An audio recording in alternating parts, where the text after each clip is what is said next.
Halo, ketemu lagi di channelnya Irma Safitri. Kali ini kita akan membahas mengenai gugus fungsi dari senyawa karbon. Ini merupakan pelajaran kimia untuk kelas 12. Dan pada kesempatan kali ini, kita hanya akan membahas mengenai pendahuluan atau dasar dari gugus fungsi dalam senyawa karbon, di mana hal ini merupakan dasar supaya nanti kalian bisa lebih paham mengenai gugus fungsi senyawa karbon. Kita mulai saja ya. Apa sih senyawa karbon itu dan apa juga gugus fungsi itu?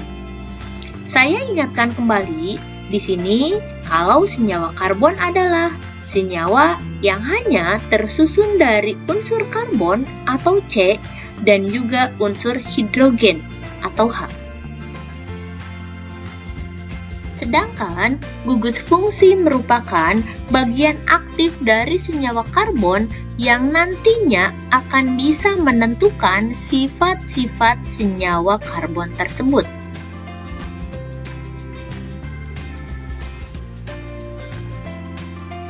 Nah, sebenarnya ada berapa jenis gugus fungsi yang akan dibahas pada video pembelajaran kali ini? Nah, sebelum kita membahas mengenai jenis gugus fungsi yang akan kita bahas pada pembelajaran kali ini, maka ini saya ingatkan kembali ya, kalau ketika kita berbicara mengenai gugus fungsi pada senyawa karbon atau pada senyawa organik, nanti kalian akan diingatkan kembali mengenai alkil.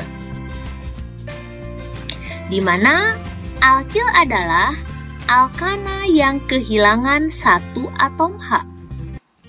Atau selanjutnya akan kita tuliskan dengan R, di mana R merupakan kependekan dari alkil yang mempunyai rumus CnH2n+1.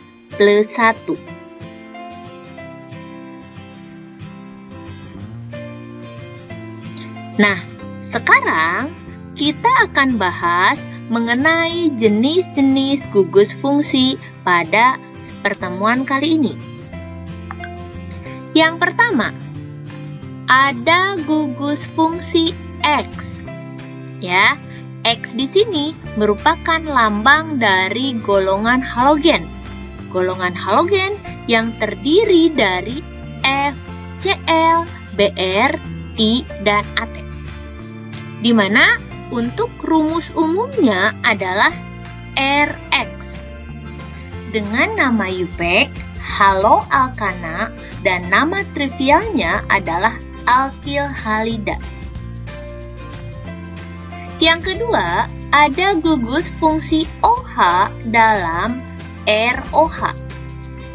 ROH di sini dia punya nama IUPAC yaitu alkanol dan nama trivialnya adalah alkil alkohol. Yang ketiga, ada gugus fungsi O. Dalam rumus umum RO R aksen.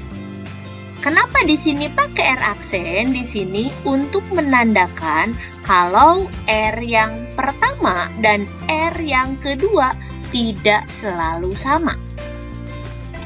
Dengan nama IUPAC yaitu alkoksi alkana dan nama trivial yaitu ether.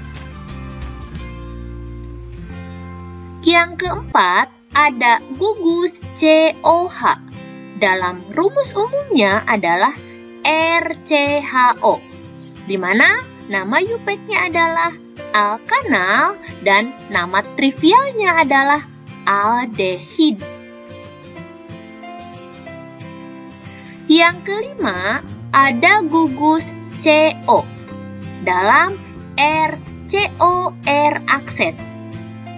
Dengan nama IUPAC, alkanon, dan nama trivialnya adalah keton.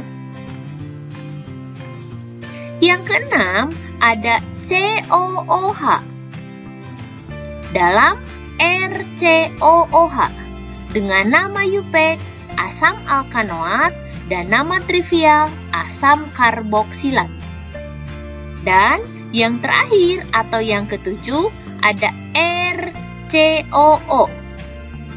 Gugusnya adalah COO dalam RCOO R aksen. Dengan nama IUPAC yaitu alkil alkanoat dan nama trivial itu adalah ester. Saya ingatkan kembali di sini bahwa R ini adalah alkil atau alkana yang sudah kehilangan satu atom H. Kemudian nanti ada rumus molekul dari masing-masing gugus fungsi. Untuk yang pertama, alkil halida. Ya, alkil halida atau haloalkana dia punya rumus CnH2n plus 1X. Seperti itu. Kemudian yang kedua, ada golongan alkanol dan golongan alkoksialkana atau alkohol dan eter. Mereka punya rumus yang sama, yaitu CnH2n plus 2O. Yang ketiga, ada aldehid dan keton yang mereka punya rumus yang sama. Rumus molekul untuk kedua senyawa itu adalah CnH2nO.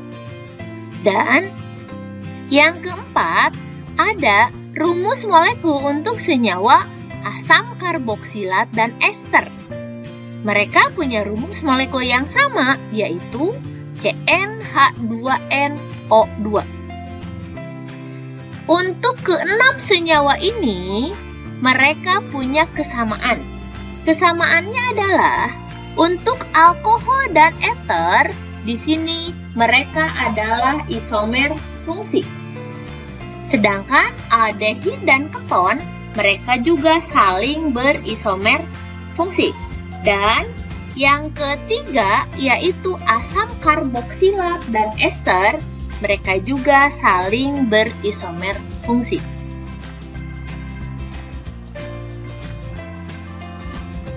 Nah, itu tadi mengenai pendahuluan tentang gugus fungsi dalam senyawa hidrokarbon. Terima kasih sudah menyaksikan video pembelajaran kali ini. Untuk video selanjutnya, nanti kita akan membahas tentang tata nama untuk masing-masing senyawa. Terima kasih, sampai jumpa di video selanjutnya.